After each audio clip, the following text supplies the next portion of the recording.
So, good evening, everyone. Again, we are now here to discuss about um about the activity given to us by our teacher in our subject Pack 10, or building and enhancing new literacies across the country. And our topic is about multicultural and global literacy. So we have a following question that we need to answer, we need to discuss. First question, Kat, can you read the first question? So the first question is, what is cultural diversity? So cultural diversity is having people, different races, cultures, religions, nationalities, ethnic groups, and backgrounds making up in community. Cultural diversity is the variety of human society and culture in a specific region or even in the world. It exists between people, such as language, dress, tradition, and the way people keep up with their environment. So, thank you, Kat. Any idea? April?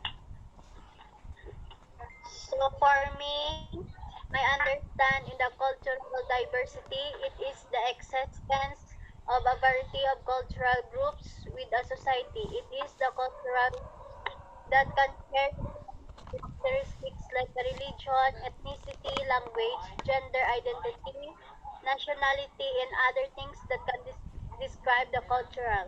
It is help us to recognize and respect way things that are not our own. We interact with others to build the trust, respect, and understanding cultures. It is all about appreciate the society. It's made of different groups with a different interests, skills, talents, and needs. That's all my understanding in the cultural diversity. Okay, thank you, April. How about you, Mira?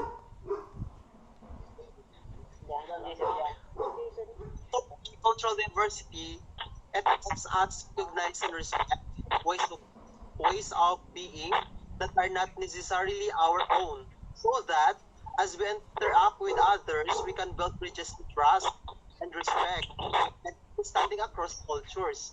Furthermore, this diversity makes our country a more interesting place to live, as people from diverse cultures contribute language skills, new ways of thinking, new knowledge, different experiences.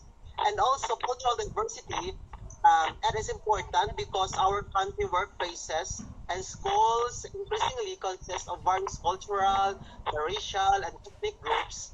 We can learn from one another, but first we must have a level of understanding about each other in order to facilitate collaboration and cooperation. Learning about other cultures help us understand different perspectives within the world in which we live, and help dispel negative stereotypes and personal biases about different groups. That's understanding about the cultural diversity. Anyone else can share ideas? So, for me, cultural diversity is about appreciating that society is made up of many different groups with different interests, skills, talents, and needs. So that's all. So, as you all say, in short, cultural diversity from the word diversity, or it is a variety of people with with differences. The phrase cultural diversity can also refer to having different cultures, respect each other differences. Okay, next, let's proceed to number 2 question. So, number 2 is, what is your stand in the global cultural conflict? How does it impact the social, economic, and political aspect of a country and its interrelation with other nations? So, when we say global cultural conflict, I think it is a conflict that occur when different culture will not agree on something. Or cultural conflict is a dislike, hostility, or struggle between communities who have different philosophies and ways of living, resulting in contradictory aspiration and behavior. So, regarding sa global cultural conflict, ininang, or for example, from different culture, aton bala mga beliefs, ang mga aton beliefs and ways of living nga hindi bala magkasundo. For example, ang Muslim and Christian religion, 'di ba may different beliefs man niya kitaya. So, para sa inyo, how can it affect socially? And for me, global cultural conflict can affect socially. I think it decreases investment, trade, and productivity along with human and physical capital destruction, including through force and displacement and devastating effects on education and healthcare, and are some of the key channels through which conflict impedes economic growth. Sa economic growth. Okay, sa economic growth, ano ang mga investors from other country maka-decrease ang aton nga economic growth? Syempre, hindi na nila pag-i-honor ang products ng Philippines. Daw something mo na. Decrease na sila investment. Wala nila ginaalaw ang mga product iban nga i-import diri sa ilang country kay base ang ilas na nga product man matabunan kag ang import ng product mo to na ang kilikon sila nga which is sometimes they don't allow the people to enter their country to work. Pwede na siya sa social impact inang hanggang ang ginambal ni Kat nga hindi bala nila gina-allow ang people from other country to enter their country. Kasi may ina siya nga maka-cause sang chaos between people in nation. So, in political aspect naman, how does it impact in political aspect of a country? Siguro ilang mga political leaders, no?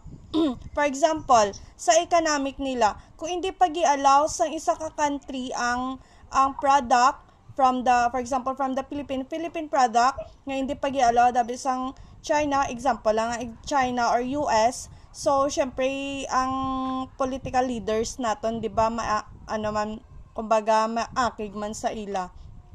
And then vice versa naman, ang ilang nga product hindi man pag-i-allow sa aton nga country mo na dahil nga may conflict na dahil between political leaders, wala na sila kasundo. Wala na. Kaya linaw, wala na dadas. Kaya matabura dahil may patsanay na dahil katabo. Patsanay. Pero ang isa sila ka reason nga man may dapat kinanglan may pag-upda na kita kung ang country dapat mga country magkanay kay para pabuligan sa country nga mag-develop man. Kung ang ilang political may conflict lang duwa ay ang tigado nga country or ang developing country still developing, mas stagnant na siya sa pagka-developing Japan or base mas magnubo sa underdeveloped country siya. Kunang cause na mga political. Any idea pa, guys? Okay, now let's proceed to number 3 question. Who can read? Can you read the number 3 question, Che? How can cultural conflict be resolved if not avoided? For me, cultural conflict can be resolved in a way liwat. Sila ko na ba? How can cultural conflict be resolved if not avoided? The best way to resolve or handle cultural conflict is by learning about other cultures.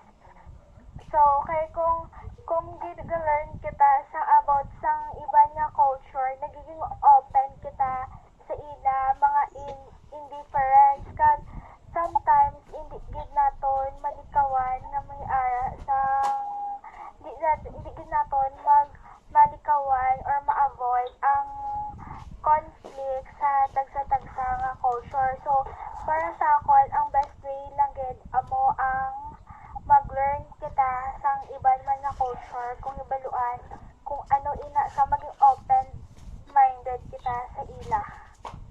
Yes, that's right. So, anything else? If it is not avoided na siguro we should respect them.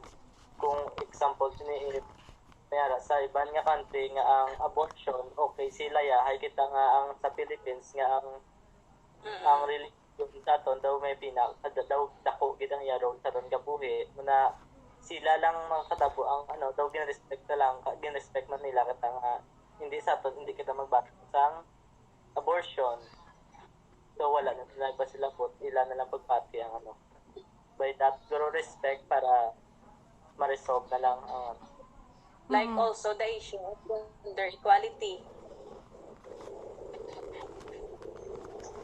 Because we all know naman, di ba, in our country, the church, they don't, until Don't now, allow they do not, LGBT. they don't allow same-sex marriage. Yes. Other country they allow. So, what we as one of the citizen of this country, so aton manhimuon also ang mga bisexual, ang mga same-sex relationship, so we must accept or respect na lang kung ano ang may ara sa ila.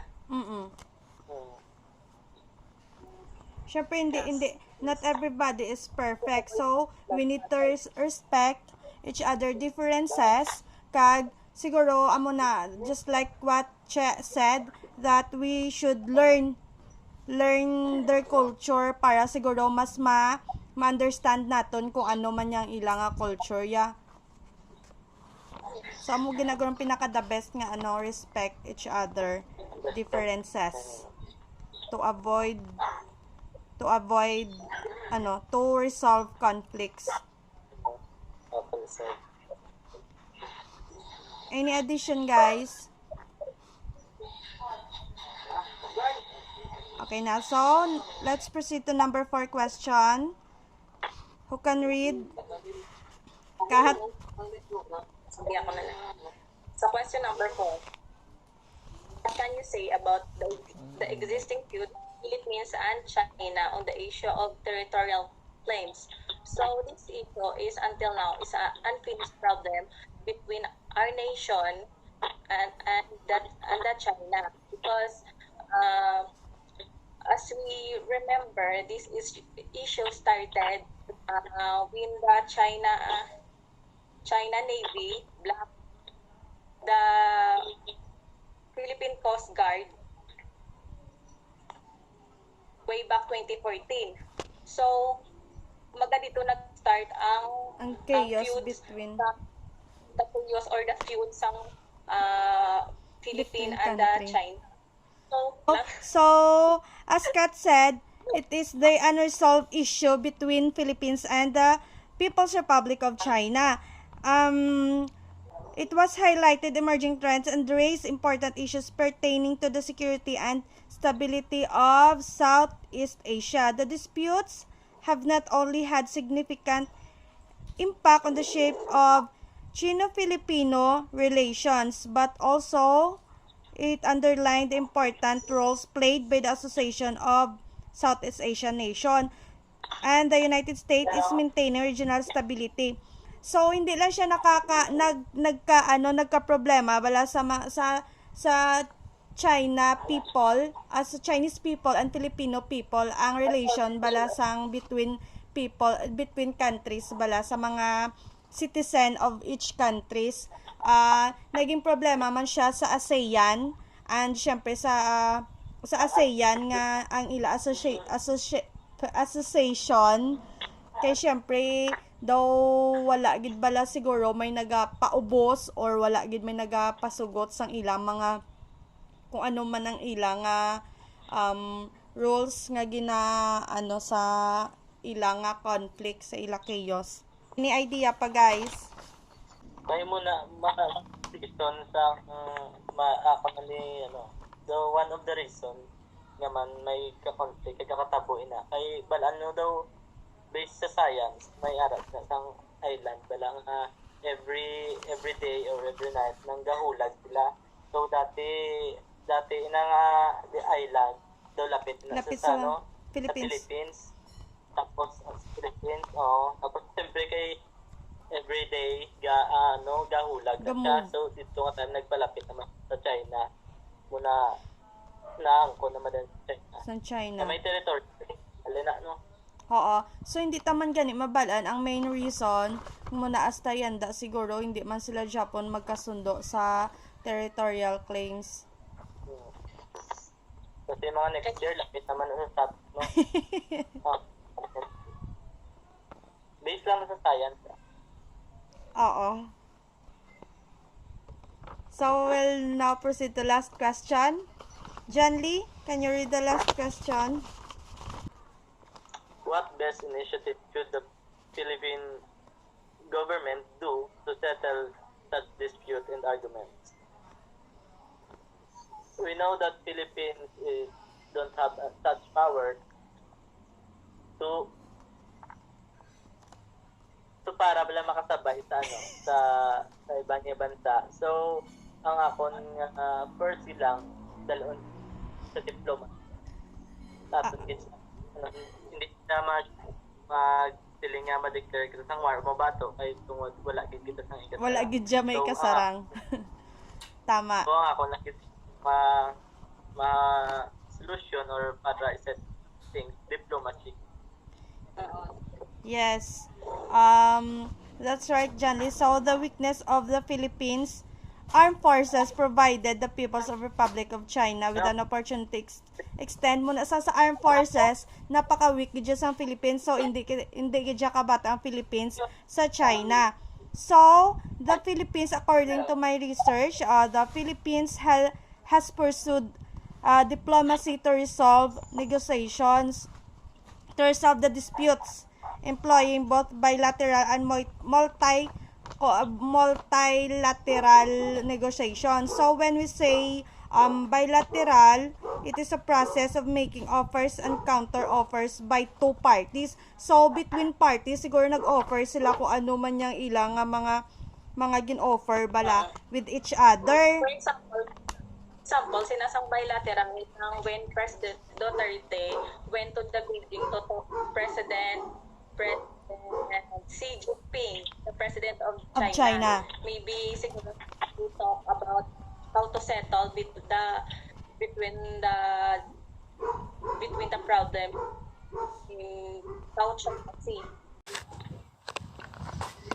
Yes, when we say multilateral, is a procedure where more than two parties are involved. So, siguro sa multilateral nga involvement, ini siya, amon ni siya ang na-involve in the association, which is called the ASEAN.